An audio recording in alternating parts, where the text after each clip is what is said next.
সম্মানিত দর্শকবৃন্দ, আসসালামু আলাইকুম রহমতুল্লাহ। আজকের এই ভিডিওতে আলোচনা করব বরবটির বীজ রোপণ করার সঠিক পদ্ধতি। আপনাদের প্রিয় কৃষি চ্যানেল চাষি রাকিব কৃষি টিপ চ্যানেলে আপনাদেরকে স্বাগতম। আজকের এই ভিডিওতে আলোচনার বিষয় হচ্ছে বরবটির বীজে কোন পদ্ধতিতে বা কিভাবে রোপণ করলে একটা চারাও গজাতে বাদ হবে না। তার আগে আপনাদের একটু বিষয় জানা খুবই গুরুত্বপূর্ণ। দর্শকবৃন্দ, যে কোনো সবজি চাষ করার ক্ষেত্রে কিন্তু ভালো মানের জাত নির্বাচন করে এবং সঠিক পরিচর্যা করতে পারলে কিন্তু আমরা তবেই লাভবান হতে পারবো। তাই প্রথমেই ভালো মানের জাত নির্বাচন করতে হবে। বরবটির ভালো মানের জাত নির্বাচন করে যদি চাষ করতে পারি তবেই কিন্তু আমরা লাভবান হতে পারবো। তাই বরবটির আগে চাষ করার আগে অবশ্যই কিন্তু বরবটির ভালো মানের জাত নির্বাচন করতে হবে।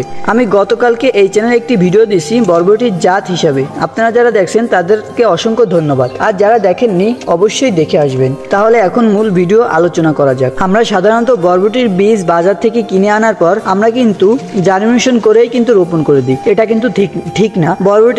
বরবটি বীজের ভিতর কিন্তু অনেক জীবাণু বা ছত্রাকনাশক থাকতে পারে, যার কারণে কিন্তু অবশ্যই আগে ছত্রাকনাশক দিয়ে এই বীজগুলো শোধন করে নিতে হবে। শোধন না করলে যে ক্ষতি হবে সেই বিষয় আপনাদের মাঝে শেয়ার করি। দর্শকবৃন্দ, আমরা যদি এই বীজগুলো শোধন না করি তাহলে কিন্তু এই বীজতে যদি ছত্রাকনাশক যে কোনো ব্যাকটেরিয়া জিনিস যদি থেকে থাকে তাহলে কিন্তু এই বীজগুলো জ্বালাবে না, অর্থাৎ মাটির তলে বসেই কিন্তু বেশিরভাগই বীজ পচে যায়। এবং যে বীজগুলো জ্বালাবে যদি তার শরীরে অর্থাৎ গাছে যদি ছত্রাকনাশক বা শরীরে যদি রোগ থাকে তাহলে কিন্তু ভালোভাবে বেড়ে উঠতে পারবে না, যার ক্ষেত্রে কিন্তু আস্তে আস্তে বেড়ে উঠবে, অর্থাৎ পরবর্তী টাইমে কিন্তু গাছগুলো মারা যেতে পারে। তার জন্য কিন্তু অবশ্যই এই ছত্রাকনাশক দিয়ে বীজগুলো শোধন করে নেওয়া উচিত। এই বীজগুলো শোধন করার জন্য যে ছত্রাকনাশকটা ব্যবহার করবেন সেই ছত্রাকনাশকটা হচ্ছে কার্বনডাজিম প্লাস ম্যানকোজেব গ্রুপের ছত্রাকনাশক। আপনারা এই ছত্রাকনাশকটা বাজারে ম্যানসার নামে পেয়ে থাকবেন। অবশ্যই কিন্তু আপনারা চাইলে এই ছত্রাকনাশকটা ব্যবহার করতে পারেন। দর্শকবৃন্দ, আমি কিন্তু এই পদ্ধতিতেই কিন্তু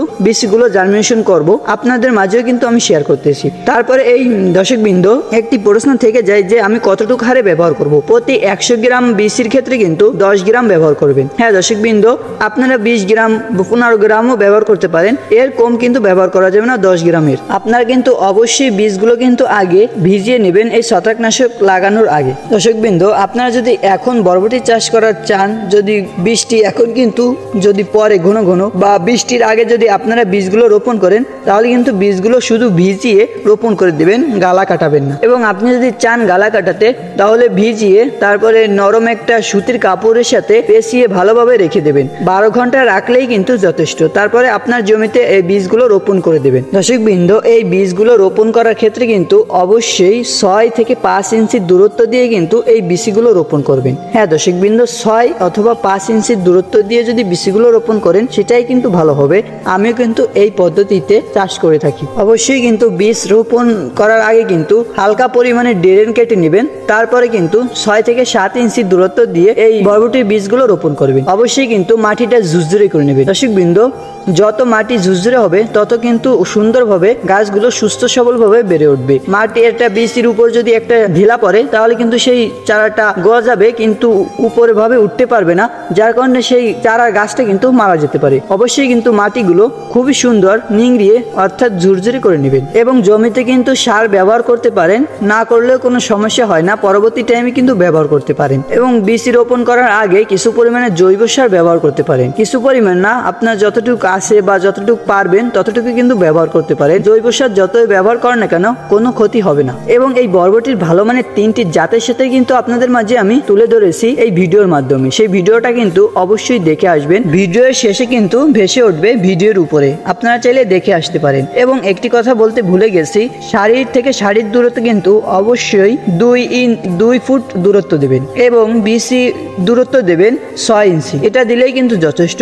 আপনারা এই পদ্ধতিতে চাষ করতে পারেন। এবং আপনারা যারা মালচিং পদ্ধতিতে চাষ করবেন তাদের কথা একটু ভিন্ন।